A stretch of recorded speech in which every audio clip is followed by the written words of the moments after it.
Alright, hit the button. Yep. Another kind of late night video. Probably shouldn't be making these. But anyway, it's about the only thing I can accomplish lately. Is sleeping, making videos, feeding the cat, contemplating how horrible it is to be alive, and sleeping. I already said that. Anyway, yeah. It's, I don't know, rough couple of days. Anyway. Deep breath. Alright, so Piero made a video on utilitarianism, and he just kind of, he messes up every subject. And so in the comments, I just noticed some sort of argument about whether utility, usefulness, defines value, or whether value, establishing value, establishes utility, quite obviously. And so it just got me thinking about the word thing again, and that this word thing is really the whole game. It really is. So I guess I might as well get this part over with. In the comments, if you want to be helpful, people who like to be helpful in their commenting, yeah, I'm just kind of thinking of words. And so if you just want to just put down a bunch of words that are synonyms for good and bad, like efficient, productive, destructive, nasty, smelly, stinky, beautiful, wonderful, fantastic, all that kind of crap. And eventually, I guess, sort of my brain is saying I'm going to try to organize our language and figure out what we're really saying. Because in thinking about free will, okay, you have this idea, this word free. And then you say a word like uncontrolled. Well, now, uncontrolled, even though it's more syllables, even though it's like the white space kind of word, to me, says so much more than the word free. I mean, uncontrolled describes it so much better than this idiotic free word, uncontrolled. Well, now you're getting somewhere, because now you're sort of getting to the point of something being unimposed. Because imposed is a word we can understand. You can. It's so much. It's such a cleaner essence in your brain. I mean, it's so much less of a foggy, fuzzy ball of nothing. Impose has like real obvious Nazi-esque, hatchety kind of, clarity, where freedom is this silly, floaty, fluffy word of nothing. So then I was thinking about a word like undisabled says even more than the word disabled, or the word not encumbered, but it's like the not words, even not, they have more meaning than the opposite word, which would be abled. Abled doesn't say much. Undisabled says it better.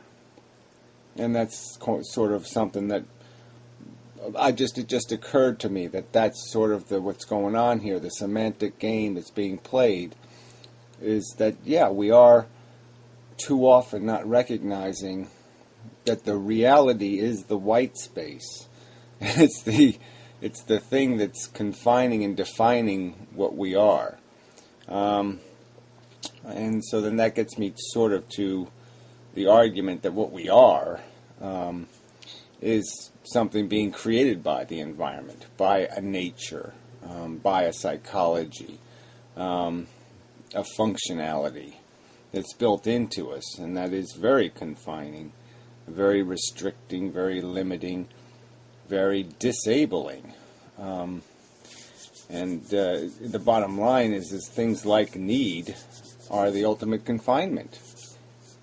I mean, the idea that you need something, that you even need to be happy, or that you even need to be comfortable, these are confinements, not liberties. Yeah. These are elements of control, not elements of uncontrol. And they're certainly impositions, not, whatever the opposite of being imposed upon is. Unencumbered. Unencumbrances. there's still got to be an opposite because I'm still using the negative. I mean, what's the opposite of being, what is it to not be encumbered, to be non-encumbered? Yeah, but anyway, we're not that, obviously. Yeah, and so that this sort of creates the definitions of these things called values. I mean, Pierrot in his video used some stupid example. He's just doing the generic crap. It's people have this stupid balance of nature nonsense, and then they always have these other cliche idiosyms, like somehow reward is relative to risk, and so he's using surfing as an example. And you're saying, what fucking reward is there in surfing unless you're an asshole?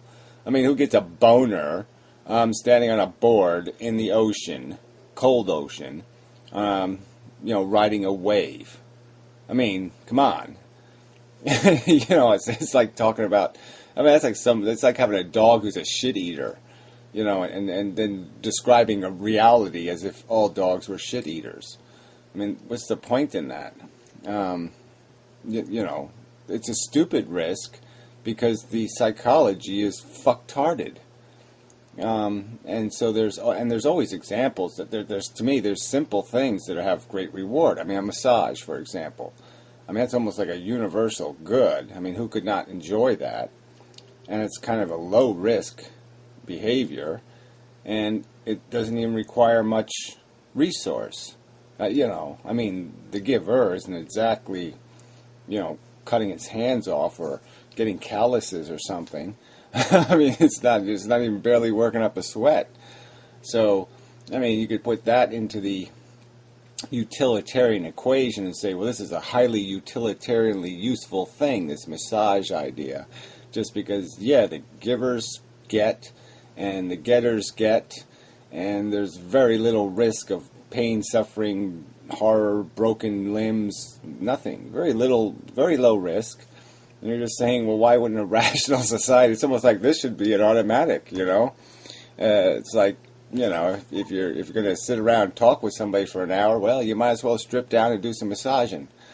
And I would suppose if we were more rational, and psychologically balanced, we could just see the obviousness of that and say, yes, let's do that. That would just make perfectly good sense. Just to me anyway. But any utilitarian question is always going to come down to that. And the point is you always have to do this fundamental definition of the ultimate kernel of value. There's no point in talking about utilitarianism if you're going to have some sort of static cultural notion as the definition of what is useful. Because that's not the definition. It's not a rational definition. It's not the. It's just placating a circumstance, that can easily be changed, which would be part of the utilitarian equation. What's easier to give up? What's easier to do?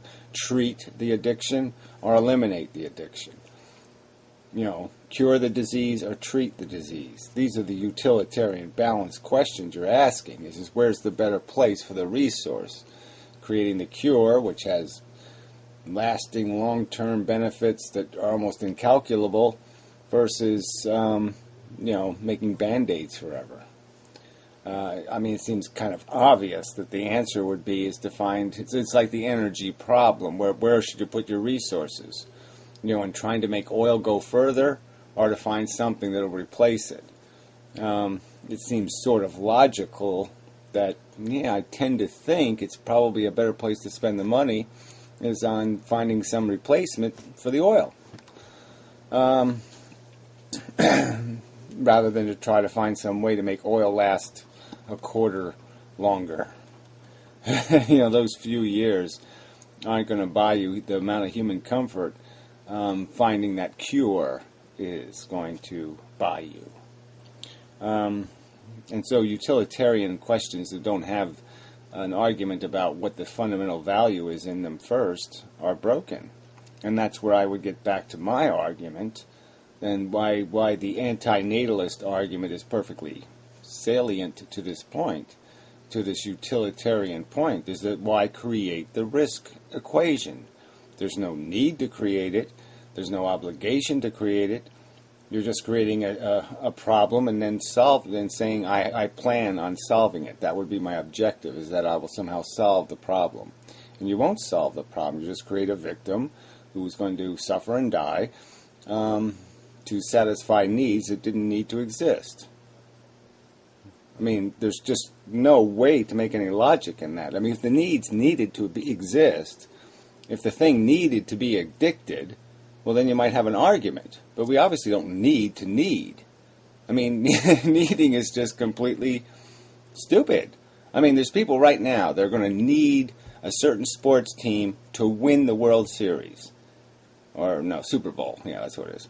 They're going to need it. They need it. They need that team to win. If that team doesn't win, they're going to go all saddy and mopey, and, you know, for 2 days they're going to be off their feed and the whole thing. Right? Now, how preposterous is that? Why should anybody need that? Just like, why should anybody need, you know, be horny for, you know, need to be a man or to feel good about themselves or something else, to get on a stupid, expensive board, you know, and ride a stupid wave in the stupid ocean full of sharks and shit, for, whatever, 4.2 seconds that they're going to be standing there. I mean, the whole thing is just, why should anybody need that to be happy? I mean, why shouldn't you just hit a button that says, ooh, I'm happy? Ooh, happy. Yeah, 4.2 seconds. Wow, okay, good. I mean, it's stupid to have this convoluted, idiotic, risk-filled, you know, horror-imposing formula for accomplishment. I mean, if you can have the accomplishment without any of it. Just don't need to play football. Problem solved. Yeah, no risk equation, no deprivation, no harm, no foul. I mean, it's just obvious. And you know, this is just so irritating because the stakes are so high. The pain is so hard. I mean, you know, and I guess people just don't have any imagination. This is what it comes down to. They just don't have any. They just can't. They're like, maybe like I don't know, like the Amazing Atheist or something. They can't imagine being somebody else or being in somebody else's circumstance because they somehow think they're in control of the universe and that they aren't going to die, and they aren't going to die that way or that way. Like puking up their own stomach or something. Well, that won't happen to me. You know, they think they're going to be immune to the horror. The worst case scenario they can imagine in their brain. That somehow they're immune. And I just don't get how they can be, how can they think, how can they not realize? I mean, that was the first thing that occurred to me as a kid was, as soon as somebody pointed to somebody broken or in trouble, the first thought I had was, what if that happens to me? I mean, you know, it was completely selfish. I mean, I was sort of empathetic. I mean, I did say, ooh, that's terrible. But I was also saying, what if that happens to me? And I could never come up with a good answer to that question. Except, holy shit, I'm in trouble. What the hell am I doing here? I wouldn't sign up for this. This is stupid. I don't want that to happen to me. I mean, how can you people just play this stupid game like there's no cost here, like there's no fucking risk, like there's no fucking price, like you just keep whitewashing over it all like it doesn't fucking exist. I mean, this is so fucking obvious. I mean, how can I explain something so obvious?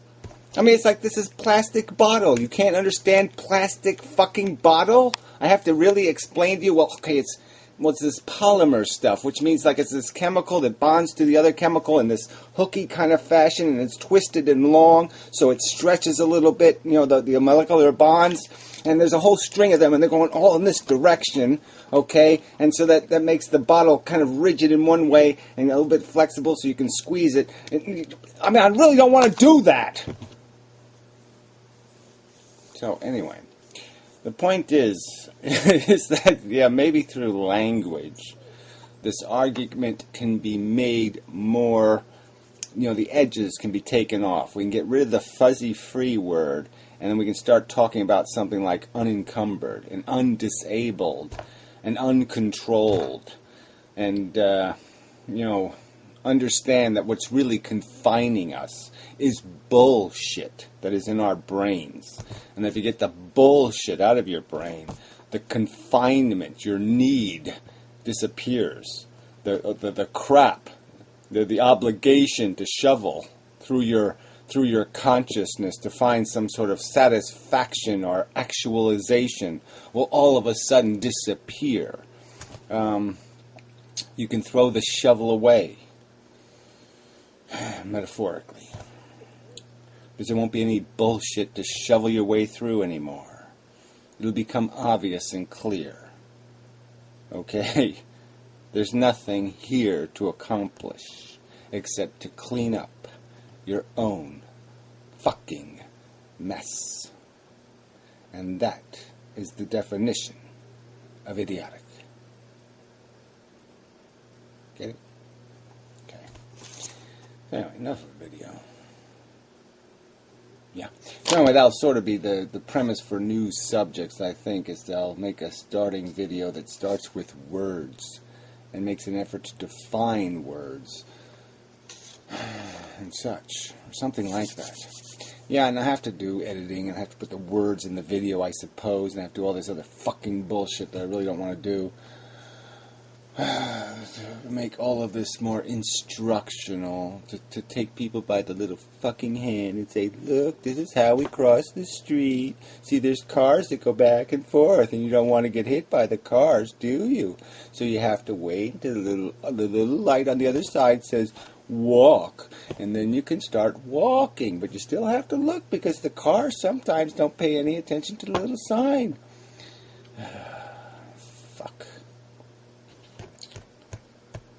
Fuck. Yeah, it just really isn't. I really don't have patience to be a nursery school teacher. Humans. Dumb.